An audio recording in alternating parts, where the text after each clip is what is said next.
Hi friends, நான் சாந்திராஜ் பேசுகிறேன். எல்லாருக்கும் வணக்கம் ஃப்ரெண்ட்ஸ். இன்றைக்கி நம்ம வீட்டுக்கு வாஷிங் மிஷின் தான் வாங்கிட்டு வந்திருக்கோம். அது என்னென்னு பார்த்தீங்கன்னாக்க ஐஎஃப்பி தான் வாங்கிட்டு வந்திருக்கோம். அதுதான் ரொம்ப நல்லாயிருக்கும். வாஷிங் மிஷின்லேயே ஃபஸ்ட்டு ஐஎஃப்பியில் தான் போட்டாங்க. அதனால் அதுதான் ரொம்ப நல்லாயிருக்குன்னு சொல்லி சொன்னாங்க. ப்ளஸ் வந்துட்டு நம்ம எப்போதும் எடுக்கிற இடத்துல தான் எடுத்திருக்கோம். அது எங்கேன்னு பார்த்தீங்கன்னா சத்யா ஷோரூமில் தான் எடுத்தோம். ஒரு சில பேர்கிட்ட நம்ம விசாரித்த வரைக்கும் என்ன சொன்னாங்கன்னாக்கா இன்வெர்ட்ரு வந்துட்டு தேவையில்லைங்கிறாங்க. ஒரு சில பேர் சொல்கிறாங்க இன்வெர்ட்ரு கன்ஃபார்மாக வச்சே ஆகணுங்கிறாங்க. ஏன்னா நான் இருக்கிற ஏரியாவில் வந்துட்டு கொஞ்சம் கரண்ட்டு வந்துட்டு கொஞ்சம் விட்டு விட்டு வரும். அது கூட லோ கரண்ட்டு கூட வரும். அதனால வந்துட்டு நீங்கள் இன்வெர்ட்ரு வைக்கிறது தான் பெட்டர்னு அந்த பையன் சொன்னான். ஆனால் நெட்டில் நம்ம சர்ச் பண்ணி பார்த்தோம்னாக்கா இன்வெர்ட்ரு தேவையில்லைங்கிறாங்க. அப்புறம் ஒரு சில பேர் இன்வெர்ட்ரு வச்சு தான் ஆகணுமாங்கன்னு சொல்கிறாங்க. எதை நம்புறதுன்னு தெரியல. அதனால் இன்வெர்ட்டரே வச்சிடலான்னு சொல்லி சொன்னாங்க. சரின்ட்டு அதையும் ஃபிட் பண்ணியாச்சு. நம்ம இப்போ சத்யா ஷோரூமுக்குள்ளே நம்ம வந்தாச்சு. வந்துட்டு நம்ம எந்த வாஷிங் மிஷின் எடுக்க போகிறோங்கிறத நம்ம பார்த்துக்கிட்டு இருக்கோம். நான் சொன்னேன் வாஷிங் மிஷினே இப்போ நமக்கு தேவையில்லை, பசங்களோடது நம்மளோடது மட்டும்தானே, நான் வந்துட்டு துவைச்சிருக்கேன். ஆனால் இவங்க வீட்டுக்காரவங்க என்ன சொல்லிட்டாங்கன்னா, இல்லை நீ எடுத்துக்கோ, துணியெல்லாம் வந்துட்டு நிறைய சேருதுமா, நீ எடுத்துக்கோமா அப்படின்னு சொல்லி சொன்னாங்க. ஆடியோ பள்ளியும் போட்டிருக்காங்க, நீ ஒன்று போய் எடுத்துக்கோ அப்படின்னு சொல்லிட்டாங்க. நானும் கிட்டத்தட்ட ஒரு 4-5 மாதம் வந்துட்டு தள்ளி போட்டுகிட்டே போயிட்டேன். வேணாம் இப்போதைக்கு எடுக்க வேணான்னு சொல்லி சொன்னேன். இல்லை எடுத்துக்கோமா அப்படின்னு சொன்னாங்க. சரின்னு சொல்லிட்டு தான் இப்போ ஆஃபரும் போட்டிருக்காங்களே அப்படின்ட்டு போனோம். ஒரு டெமோ பீஸ் தான் நம்ம பார்த்துக்கிட்டு இருக்கோம்.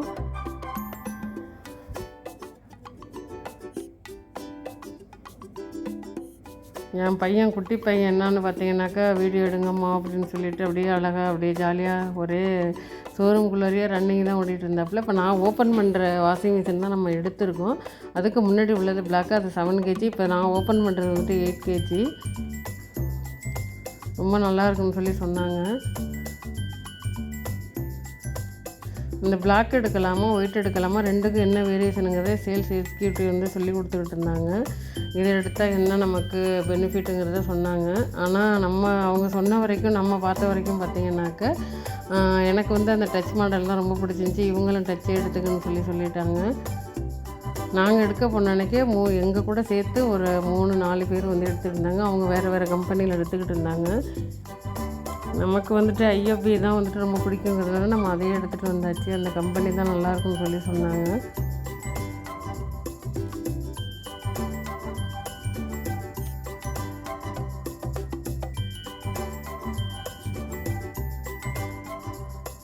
அப்படியே வாஷிங் மிஷினை எடுத்துகிட்டு அப்படியே அது கூடவே வந்துட்டு நம்ம வீட்டில் இருக்கிற டிவி வந்து 55 இன்ச் டிவி, நல்ல பெரிய டிவியாக இருக்கும். அதுக்கு வந்துட்டு ஹோம் தியேட்டர் இருந்தால் தான் நல்லாயிருக்கும்னு சொல்லி சொன்னாங்க. நான் சுத்தமாக வேணான்னு சொல்லிவிட்டு அங்கேயே வந்துட்டு எங்கள் வீட்டுக்காரருக்கும் எங்களுக்கு மன வருத்த மாதிரி ஆயிடுச்சு. வாங்க வேணாம் இப்போதைக்கு விட்டுருங்கன்னு சொல்லி சொன்னேன். பையனை இவங்களும் இல்லை வாங்கணும், அது வாங்கி வச்சுட்டோம்னாக்கா ரொம்ப நல்லாயிருக்கும் அப்படின்னு சொல்லி சொன்னாங்க.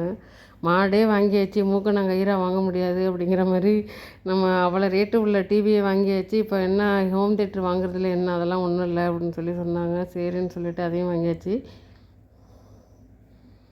இப்போ நம்ம நாள் தான் நம்ம எடுத்துகிட்டு வந்த வாஷிங் மிஷின் மறுநாள் காலையிலேயே வந்துட்டு அவங்க ஃபிட் பண்ணுறவங்க வந்துட்டாங்க.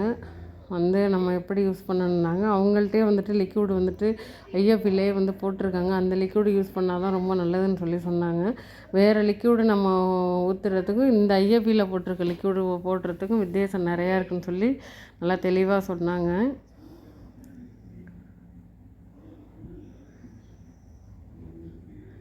சரின்ட்டு நேற்று தான் ஃபோன் அடித்து சொல்லியிருக்காங்க. சரி லிக்விடு கொண்டு வர சொல்லி, இன்றைக்கி சண்டேங்கிறதுனால வரல அவங்க. நாளைக்கு மார்னிங் எதுவும் கொண்டு வராங்களா என்னன்னு தெரியல. பரதநாட்டியம் பண்ணிகிட்ருக்காங்க மேடம், என் பொண்ணு.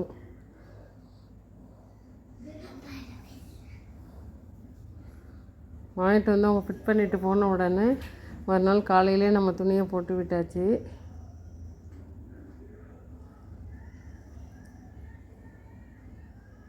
ஆனால் இன்வெர்ட்ரு வச்சோன்னாக்கா ஸ்பேர் பார்ட்ஸ் வந்து கிடைக்கிறது ரொம்ப கஷ்டம்னு சொல்கிறாங்க. ஆனால் இல்லை, அதெல்லாம் வந்துட்டு கிடைக்கும், அதெல்லாம் ஒன்றும் இல்லை அப்படின்னு சொல்கிறாங்க. நமக்கு எதை வந்துட்டு நம்புறதுன்னு தெரியல. சரி வச்சுருவோம் அப்படின்னு சொல்லிட்டு வச்சாச்சு. இன்வெர்ட்டரும் வச்சாச்சு.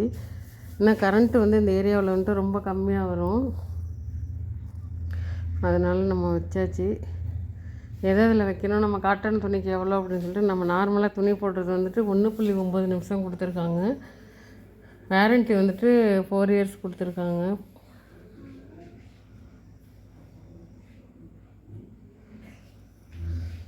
துணியெல்லாம் வந்துட்டு நான் முன்னாடி வச்சுருந்த ஐஎஃப்பியில் வந்துட்டு துணியெல்லாம் அப்படியே சுருங்கி வரும். காய வைக்கிறது ரொம்ப கஷ்டம், மடிக்கிறதுக்கு ரொம்ப கஷ்டமாக இருக்கும். ஆனால் இதில் வந்துட்டு நம்ம சும்மா ஒரு தட்டிட்டு அப்படியே போட்டோம்னாலே கையால் துவைச்சி காய போட்ட மாதிரி இருக்குது. அந்தளவுக்கு நல்லாயிருக்கு. அது வந்துட்டு அப்படி தான் வரும். ரொம்ப நல்லா ஹீட் ஆகி அந்த சுருக்கெல்லாம் எடுத்துகிட்டு தான் உங்களுக்கு துணியை வந்து கொடுக்கும் அப்படின்னு சொல்லி அவங்களே சொன்னாங்க.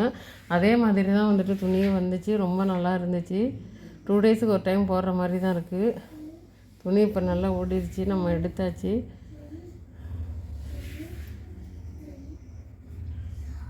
முக்கால் பதத்துக்கு நல்லா காஞ்சி ட்ரை ஆகி தான் வருது துணி. ஒரு 15 நிமிஷம் நம்ம வெயிலில் போட்டோம்னாலே போதும். நல்லா துணி காஞ்சிருது. மடிக்கிறதுக்கு ரொம்ப ஈஸியாக இருக்குது. இந்த வீடியோ பிடிச்சிருந்தா ஒரு லைக் போட்டுங்க. சேனலை சப்ஸ்கிரைப் பண்ணுங்கள் ஃப்ரெண்ட்ஸ். தேங்க்யூ.